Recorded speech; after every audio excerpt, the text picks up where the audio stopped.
ਸਾਡੇ ਨਾਲ ਜੁੜ गए ने सुशांत सिंह साहब जाने माने सहाफ़ी ने ते येल यूनिवर्सिटी विच लेक्चरार ने।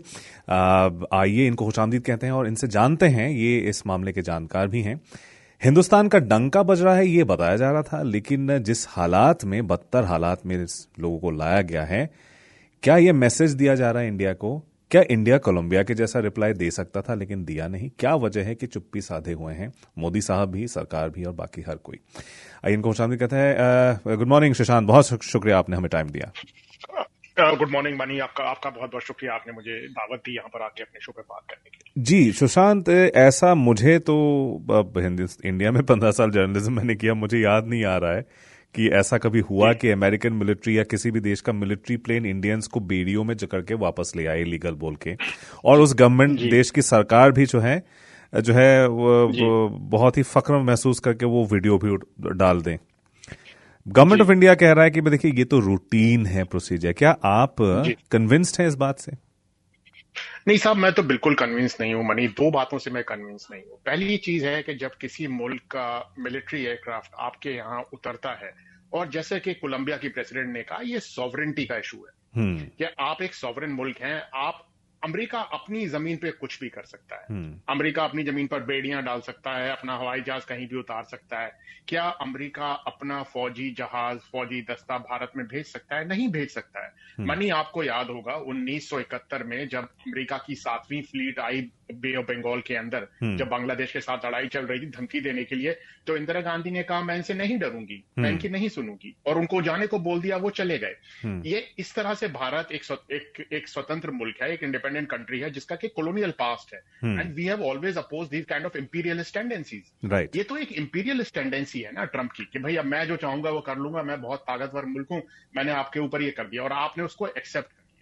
और ना कि आपने उसको एक्सेप्ट किया, आपने हिंदुस्तान के लोगों को गुमराह करने की कोशिश की है भारत सरकार ने। आपने उस जहाज को अमृतसर में क्यों उतारा? आपने उसको अहमदाबाद में क्यों नहीं उतारा? उसमें से 33 लोग तो गुजराती थे ना। हाँ। तो अगर गुजरात के लोग सबसे ज्यादा थे तो उस हवाई जहाज को गुजरात क्यों नहीं उतारा गया? उसको गुजरात इसलिए नहीं उतारा गया क्योंकि गुजरात मोदी और अमित शाह का उनका गृह प्रदेश है, उनका होम स्टेट है। अगर वहां पर वो उसको उतारते तो लोगों को मालूम पड़ता कि सबसे ज्यादा लोग गुजरात से ही जा रहे हैं, जहां पर कि बीजेपी पिछले 25 साल से 30 साल से राज कर रही है। और जिस गुजरात मॉडल को लेकर वो भारत के ऊपर राज करने का सपना जिन्होंने उठाया और जिसको बेचा इन्होंने, आप तो उस वक्त पत्रकारिता में थे हिंदुस्तान में 2014 में, वो एक गुजरात मॉडल है, उसका नतीजा तो यही है ना जो हमें दिख रहा है कि जो ट्रंप हमारे साथ कर रहा है। तो पहला मुद्दा तो ये है। दूसरा मुद्दा ये है कि ट्रंप साहब ने ये दिखा दिया है कि वो मोदी जी की कोई कदर नहीं करते हैं। और मोदी जी और उनकी सरकार, चाहे वो जयशंकर हो, चाहे वो कोई भी और लोग हो, वो पूरी तरह से झुकने को तैयार हैं, पूरी तरह से, जैसे हिंदी में बोलते हैं, नतमस्तक हैं ट्रंप के सामने कि आप बोलिए साहब, क्या आदेश आपका, कि हार्ले डेविडसन पे टैरिफ कम करना है, ये लीजिए साहब कम हो गया। किस पे टैरिफ कम करना है? हमारे लोगों को बेड़ियों में लाके फौजी हवाई जहाज से छोड़ेंगे साहब, हम लेने को तैयार हैं, आप जो बोलेंगे हम करने को तैयार हैं। इस तरह से तो आप एक दूसरे मुल्क से डील नहीं कर सकते हैं। और खासतौर पर ट्रंप की एक बुलिंग टेंडेंसीज हैं, वो बुली की तरह बिहेव करते हैं, और वो जो मुल्क दबने को तैयार हो जाता है उसको वो और ज्यादा दबाते हैं। वो सिर्फ ताकत की इज्जत करते हैं, और भारत बिल्कुल भी ताकत नहीं दर्शा रहा है, मिस्टर मोदी बिल्कुल भी ताकत नहीं दर्शा रहे हैं। वो बिल्कुल झुकने को तैयार और डबल होने को तैयार है। और जैसा कि आडवाणी ने हिंदुस्तान की पत्रकारिता के बारे में कहा था इमरजेंसी में, when asked to bend they crawled, कि जब उनको झुकने को बोला गया तो वो बिल्कुल जमीन पर लेट गए। मोदी जी उस तरह से बिहेव कर रहे हैं ट्रंप के सामने। लेकिन इमेज तो कुछ और ही दिया जाता है कि भाई ये तो सबसे ताकतवर इंडियन गवर्नमेंट है, कभी ऐसी ताकतवर सरकार, ऐसा ताकतवर लीडर नहीं आया, 56 इंच का सीना है वगैरह वगैरह, जो उनकी हिमायत करने वाले मोदी जी खुद भी बोलते हैं।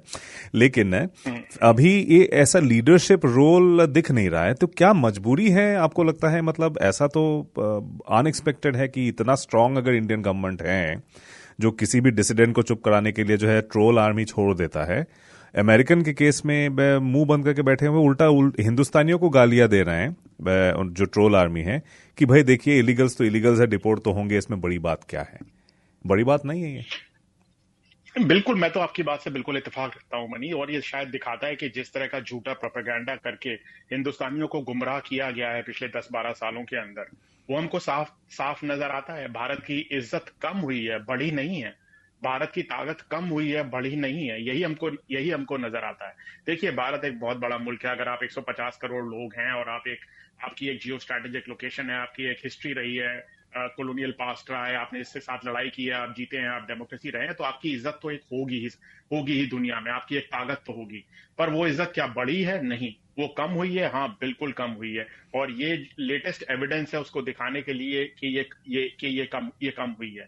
क्यों मोदी जी ने नहीं बोला? इसके कई कारण है। एक तो भारत की इकोनॉमी बहुत ही बुरी हालत में है इस वक्त, जैसा कि आप देख रहे हैं। अनएम्प्लॉयमेंट रिकॉर्ड हाई पर है, ग्रोथ रेट लो हुआ है, वेजेस कम हुई हैं, कॉर्पोरेट प्रॉफिट्स बढ़े हैं।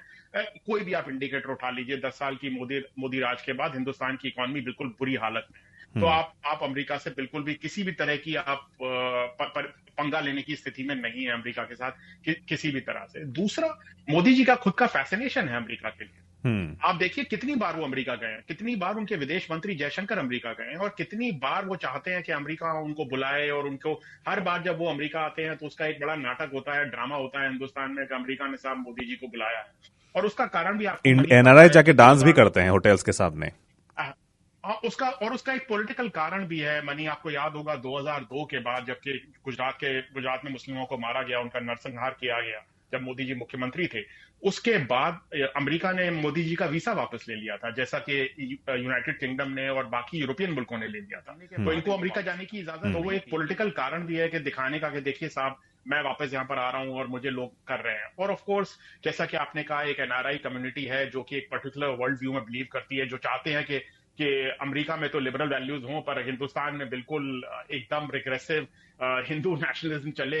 वो जो लोग हैं, उस तरह के लोगों का सपोर्ट भी यहाँ पर इनके पास है। तो ये कई सारे मुद्दे हैं जो आके जुड़ जाते हैं। और गुजरातियों के अंदर एक खास तरह का फैसिनेशन है अमेरिका के लिए, वहां जाके पैसे कमाने के लिए, वगैरह वगैरह। तो आई थिंक वो सोशियोलॉजिकल फैक्टर्स हैं, इकोनॉमिक फैक्टर्स हैं, जियोपॉलिटिकल फैक्टर्स हैं, वो सब कंबाइंड होते हैं, जिसकी वजह से हिंदुस्तान इतना वीक नजर आ रहा है। मिस्टर मोदी इस तरह से बिल्कुल कोलैप्स कर रहे हैं ट्रंप के साथ। सुशांत, ये अब कहा जा रहा है कि 20,000 तक के फिगर्स हो सकते हैं जो इंडियंस डिपोर्ट किए जाएंगे, लिस्ट में कम से कम हैं। कुछ 4,000 से ज्यादा डिटेंशन सेंटर्स में है, ऐसा बताया गया है। प्यू रिसर्च सेंटर का ये सर्वे ये भी कहता है कि कुछ 7 लाख इंडियंस हैं, और थर्ड बिगेस्ट ग्रुप है आफ्टर मैक्सिकन्स और एल सल्वाडोर के लोग, जो इलीगल है, कोट अनकोट। आप कह सकते हैं कि डॉक्यूमेंट्स जिनके नहीं है, एक्सलैप्स हो गए हैं। यहां पर कोलंबिया का हमने देखा, मेक्सिको ने भी इजाजत नहीं दी मिलिट्री प्लेन्स, अमेरिकन प्लेन्स को डिपोर्टीज के साथ लैंड करने की, अपने जहाज भेजे अपने लोगों को लाने के लिए।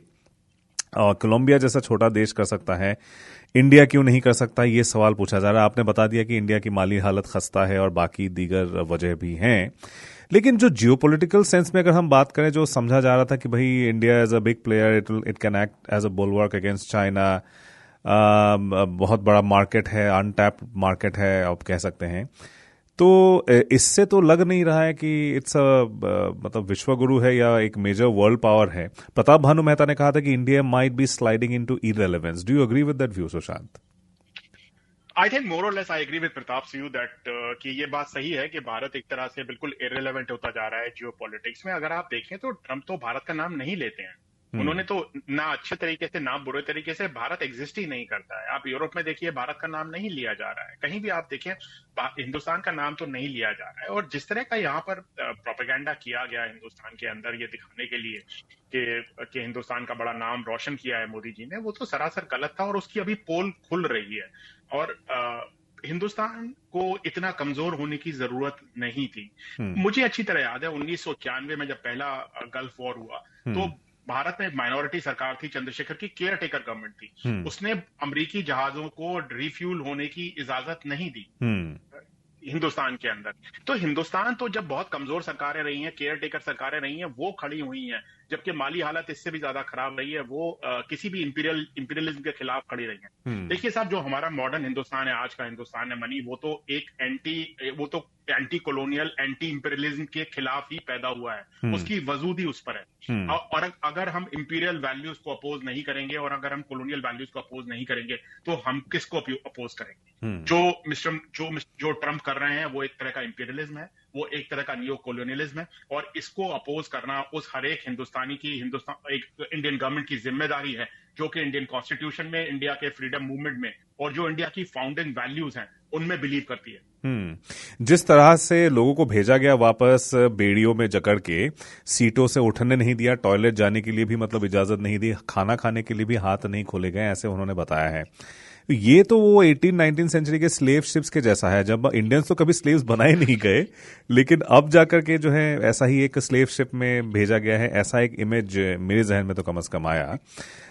बिल्कुल मनी, आप ये देखिए, महिलाओं को भी बेड़ियां बांधी हैं, पैरों में भी बेड़ियां बांधी हैं, महिलाओं को भी, छोटे बच्चे भी हैं 4-4 साल के। आप मतलब ये देखिए साहब, ये स्थिति कि ऐसे बेड़ियों में उनको हिंदुस्तान की जमीन पर एक अमेरिकी मिलिट्री हवाई जहाज में उतारा जा रहा है। भारत की कोई इज्जत नहीं है, भारत की कोई सॉवरेंटी नहीं है। क्या हिंदुस्तान विदेशी मिलिट्री जहाज को नहीं रोक सकता? कल को अमेरिका आएगा, क्या हिंदुस्तान पे चढ़ जाएगा? क्या हम इतने कमजोर हो गए हैं? मतलब क्या स्थिति क्या है हमारी कोई राष्ट्रीय इज्जत नहीं है, कोई मुल्क के बारे में हमारी क्या, what is the self respect that we have? It is a serious question which we need to answer, and the questions of sovereignty and territorial integrity which is being violated by this. Do you think Narendra Modi should cancel his trip to the United States, which is happening next week? 13 तारीख को जाने वाले थे। देखिए साहब, मेरे चाहने से, मनी आपके चाहने से तो ये होगा नहीं, पर वो बिल्कुल नहीं करेंगे। वो तो साहब चाहते हैं कि ट्रम्प के पास जाएं और उनके कुछ फोटो, कुछ वीडियो क्लिप डाले जाएं, और जैसे आपने कहा, उनके जो बिल्कुल एक ट्रोल आर्मी है और एक उनके पत्रकार फौज है, वो चाटुकार फौज है, वो बिल्कुल जुड़ जाएगी उनके साथ, और इस तरह दर्शाने की कोशिश होगी कि वो ट्रम्प के बिल्कुल खास अभिन्न मित्र हैं और उनके भाई हैं, और इन सब बातों को दबा छुपा दिया जाएगा। जो जिस तरह से लोगों को वापस भेजा गया है और जिस तरह से बाकी चीजें हुई हैं, तो मुझे नहीं लगता कि ऐसा वो सोच भी सकते हैं कि वो नहीं जाएंगे। शायद जाने के लिए, ये इनवाइट लेने के लिए, ये मीटिंग के लिए, मुझे लगता है कि काफी कोशिश की गई है, काफी मिन्नतें की गई हैं, जिससे कि जल्दी से ये मीटिंग मिले और वो जा सकें और दिखा सकें कि वो ट्रम्प के बड़ा नजदीक हैं। और इसीलिए जो स्टेप्स लिए गए बजट के अंदर टैरिफ्स कम करने के, जिस तरह से इन लोगों को आने दिया गया विदेशी हवाई जहाज को, जिस तरह से और बातें हो रही हैं, उससे बिल्कुल भारत एक प्लेकेटरी मोड में लगता है कि प्लेकेट करने के लिए, अपीज करने के मोड में है कि ट्रम्प कहीं नाराज ना हो जाए, वो साहब बोलें, बड़े साहब बोलें क्या चाहिए, और हम जो उनके कारिंदे हैं वो बिल्कुल कर दें जो उनकी इच्छा हो। इस तरह का बिहेवियर हो रहा है, फ्यूडल काइंड ऑफ बिहेवियर हो रहा है। सुशांत सिंह, बहुत शुक्रिया, आपने हमें अपना कीमती वक्त आज सुबह सुबह दिया है। बहुत ही अहम मौजू पर आज हम बात कर रहे हैं। Thank you so much for your time, we appreciate it. Thank you Mani, thanks a lot, lovely talking to you as always.